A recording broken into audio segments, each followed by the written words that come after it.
Hare Krishna, dear devotees, please accept my humble obeisances. All glories to Srila Prabhupada. I hope you are well.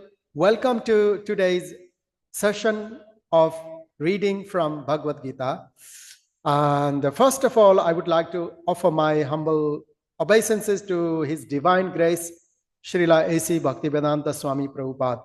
Namo Om Vishnu Padaya Krishna Prestaya Bhutale Srimate Bhakti Vedanta Swami Niti Namine Namaste Saraswate Deve Gauravani Pracharine Nirvishesha Shunyavadi Paschatya Deshatarine.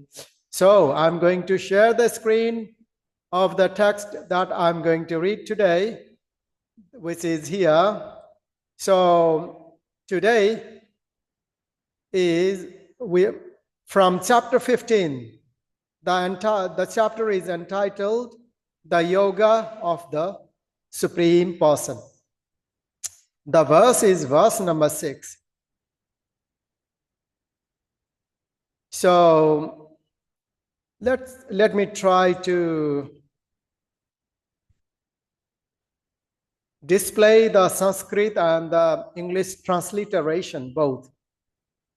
So you can look at whichever you like, Sanskrit or English transliteration. Na tad bhāsayate sūryo, na tad bhāsayate sūryo, na śaśāṅko na pāvakaḥ, na śaśāṅko na pāvakaḥ. Yad gatvā na nivartante, yad gatvā na nivartante, tad dhāma paramaṁ, tad dhāma paramaṁ.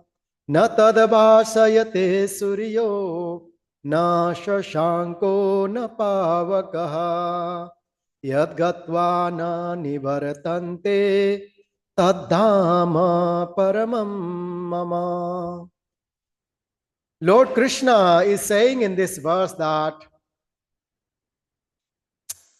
supreme abode, tad means that abode is not illuminated by sun nor moon. Śaśāṅko means moon, sūryo means sun.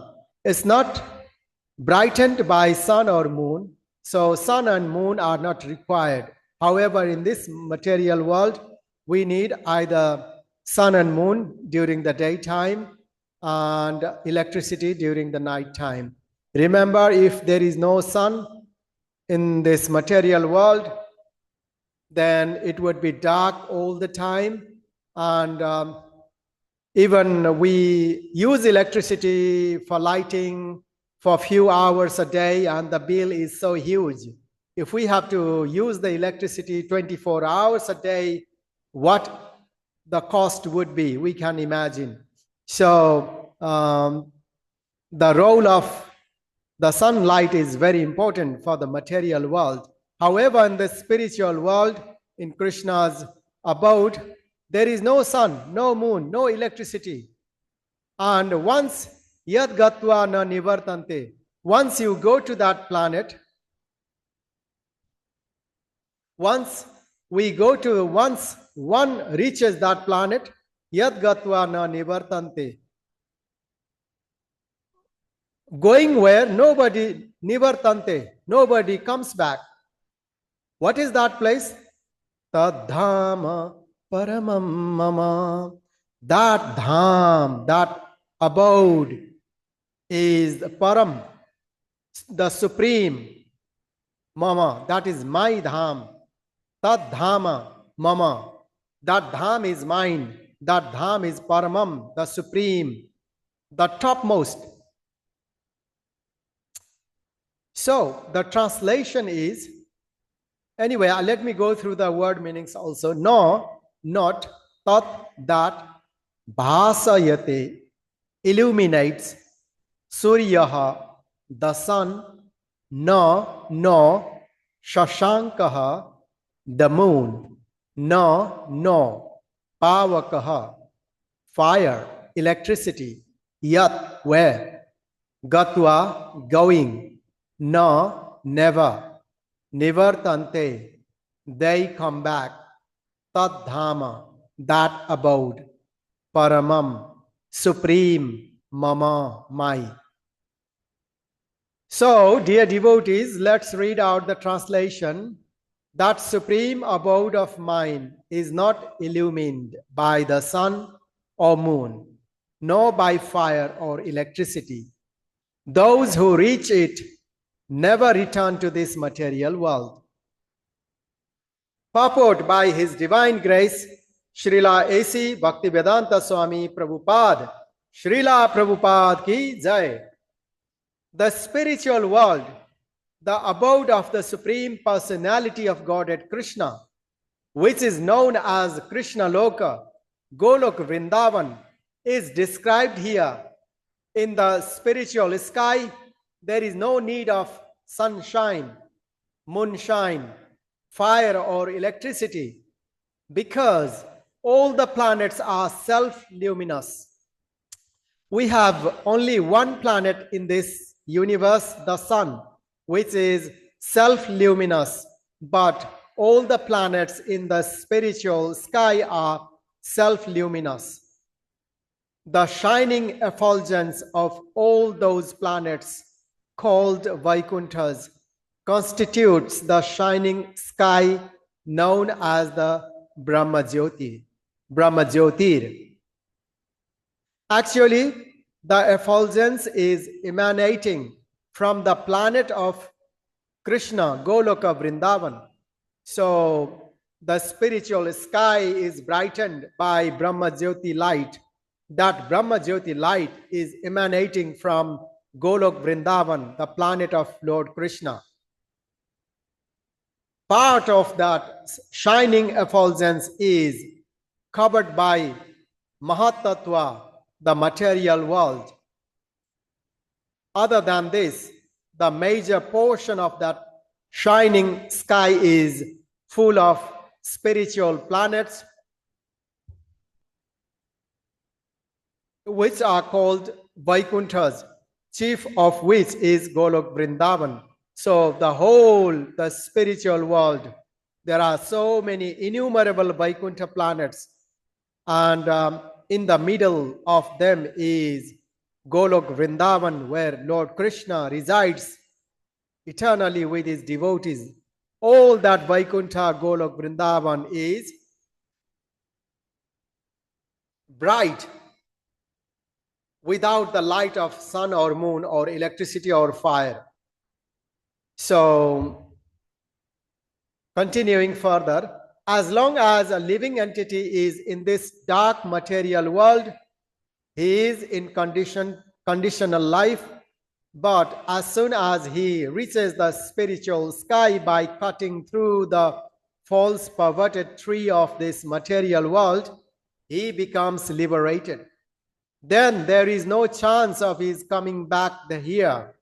In his conditional life, the living entity considers himself to be the lord of this material world, but in his liberated state, he enters into the spiritual kingdom and becomes an associate of the Supreme Lord.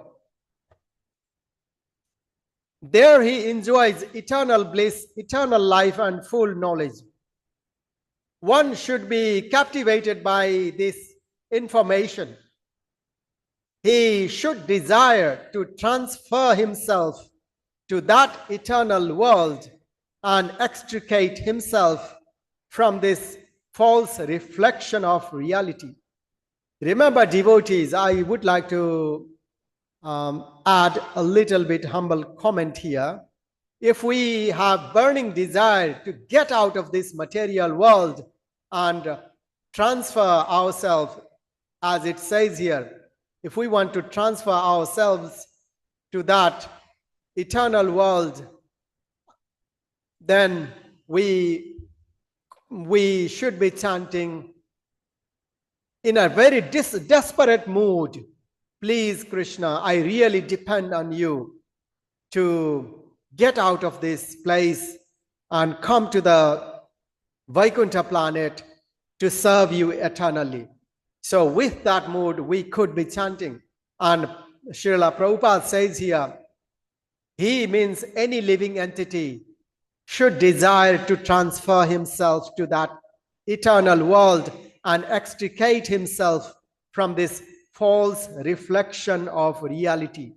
Everything in this material world is just the reflection of the reality in the spiritual world.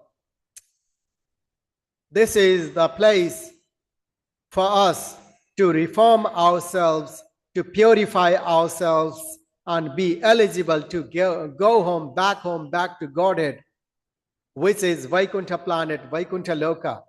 For one who is too much attached to this material world, it is very difficult to cut that attachment.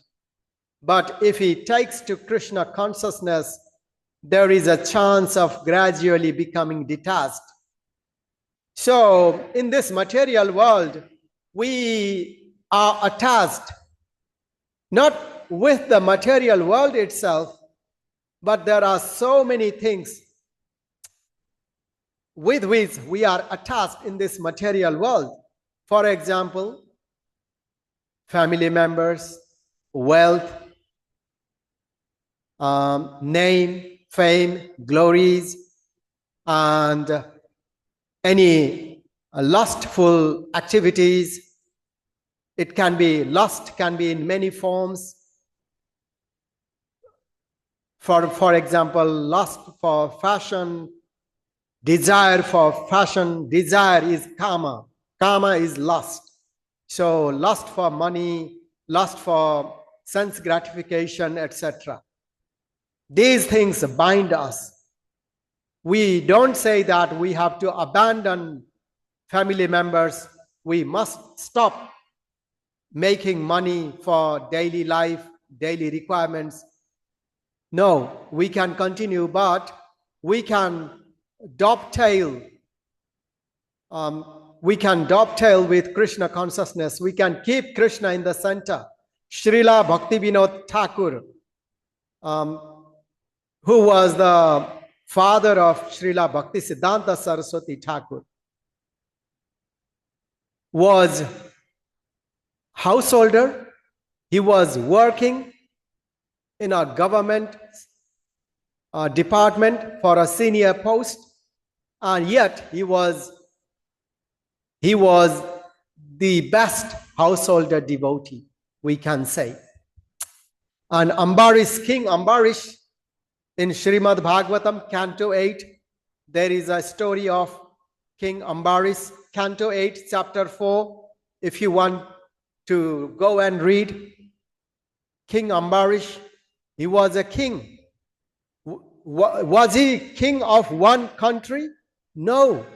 He was king of the entire earthly planet. Not only entire earthly planet, he was king of the Sapta Dweep, all 7 Dweepas. There are so many Dweepas beyond this earthly planet. So he was king of the whole Bhumandala, etc. Not only earthly planet. Being that emperor, king, he was detached from kingdom, his wives, family, etc. It's not that he neglected them. He looked after them as Krishna's children, and he engaged his family members and everything for Krishna's service. That was King Ambarish, another householder devotee. He was a king, in fact. So there are so many examples. It's not that we don't need to, we don't have to stop earning money, but it depends on how and where we use the money. It's not that we don't buy a house, we don't own a house, we need a house for living, and Krishna does not disregard to that. But At the same time, we can use the house as much as possible for Krishna conscious activities. So, it is very difficult to cut that attachment. What is that attachment? Attachment with the material world, with the things in material world. And our mind is also material thing. Mind wants name, fame, glories. So we have many different kinds of attachments. So that attachment binds us to the material world. But how to minimize the attachment? How to be free from the attachment? Srila Prabhupada says, we have to take to Krishna consciousness, and then gradually, we can be detached from the material things.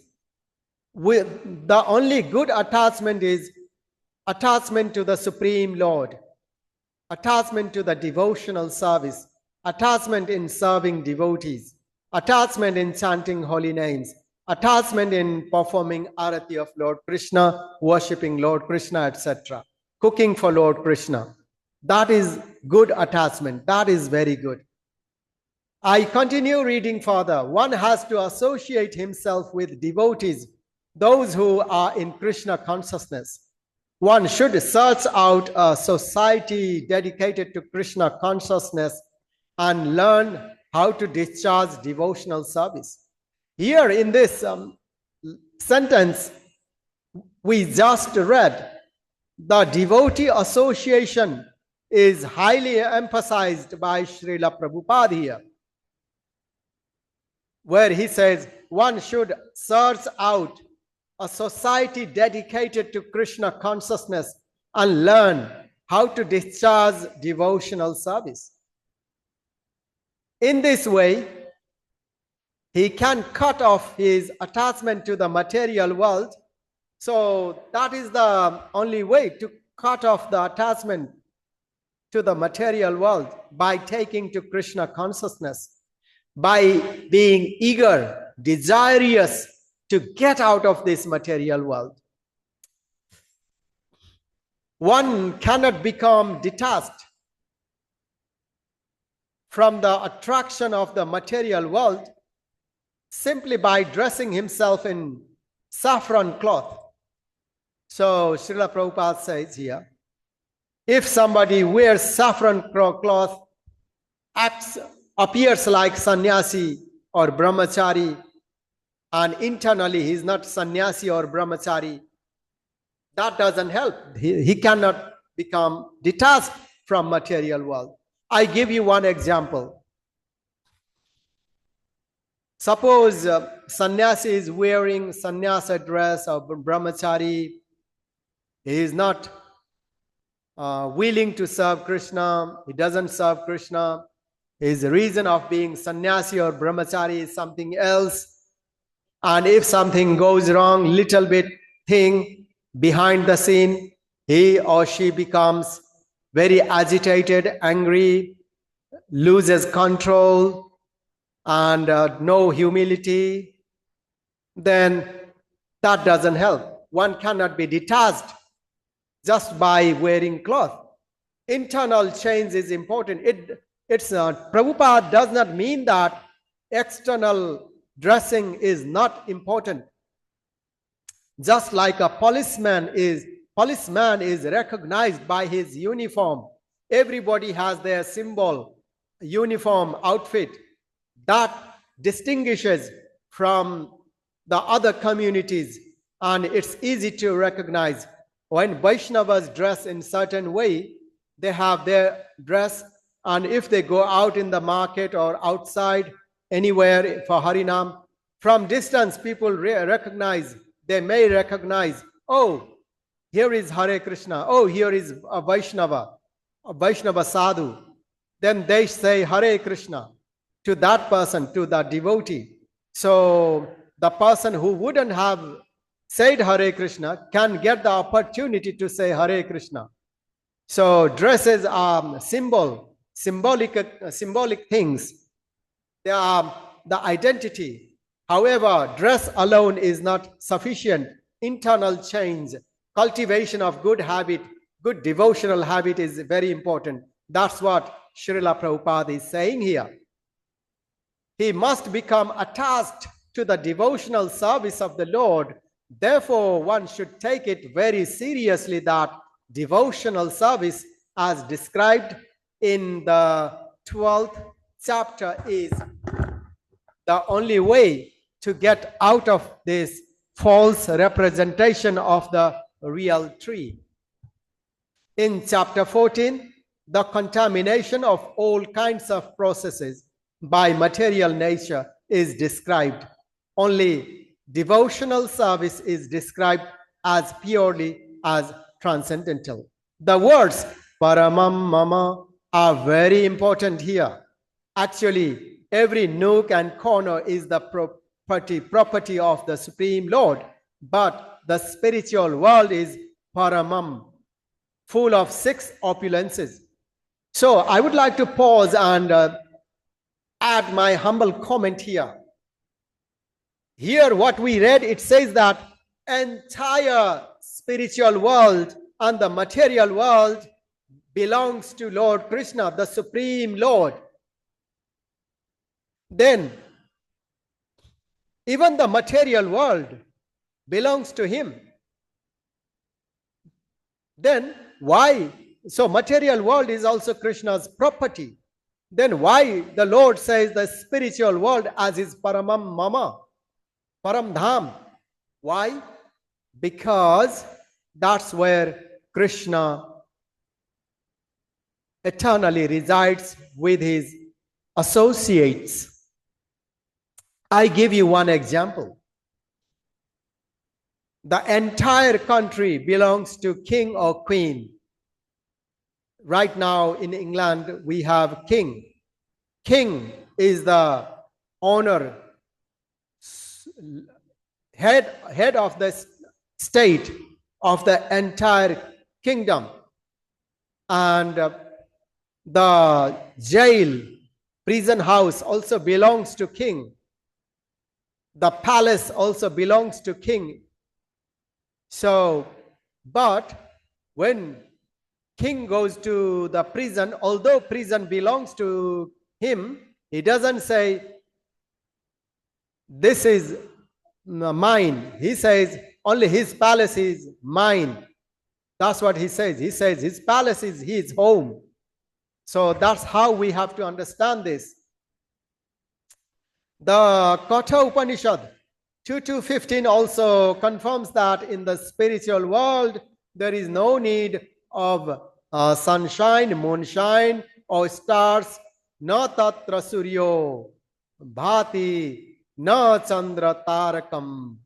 For the whole spiritual sky is illuminated by the internal potency of the Supreme Lord. That supreme abode can be achieved only by surrender and by no other means. So, dear devotees, this is a very important point here. We can attain that supreme abode only by surrender. Surrender to who? Surrender to the Supreme Lord, not surrender to our sense gratification, not surrender to our money, not surrender to our friends or family. Surrender means surrender to the Supreme Lord, Lord Krishna. That surrender is required. Otherwise, it's not possible to get out of this material world. So, how can we be surrendered? Surrender is the internal thing. If someone does not make a phone call that we are expecting, we might be agitated. And if prasadam is 5 minutes late, we might be very upset. Where is the surrender? Surrender means surrender in all situations. So we have to, whether we are alone or with others, we have to practice the act of surrendering. And it's not that we don't need to rectify the wrong things. We need to rectify, we need to try to improve. At the same time, if nothing works, we have to surrender to the Supreme Lord, thinking Lord's will. And so I would like to read from Surrender Unto Me by Vurijandas. Let's just a second, the perfection of renunciation.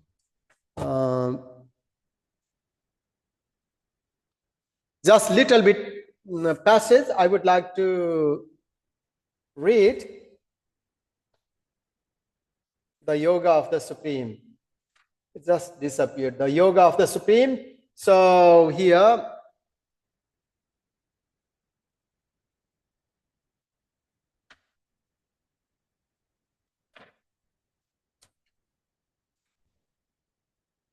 the Yoga of the Supreme Person. I found the passage. I'm going to share it. I'm going to read. So the verse says, that supreme abode of mine is not illumined by the sun or moon, nor by fire or electricity. Those who reach it never return to this material world.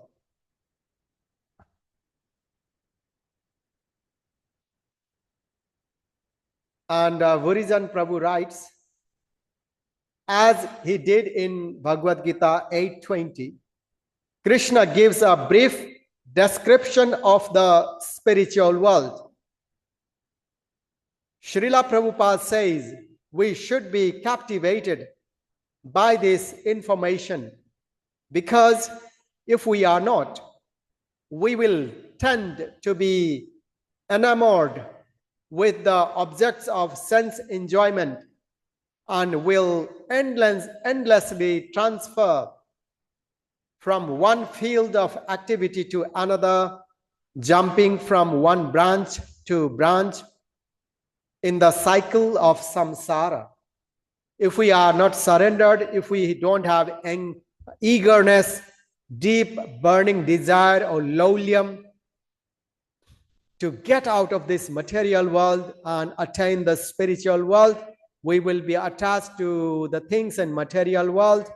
Just like a banyan tree has so many branches, we will be stuck in branches, sometimes in this branch, sometimes in another branch. So we will be stuck. That's what it is said here. So dear devotees, before closing this session, I would like to recite a verse.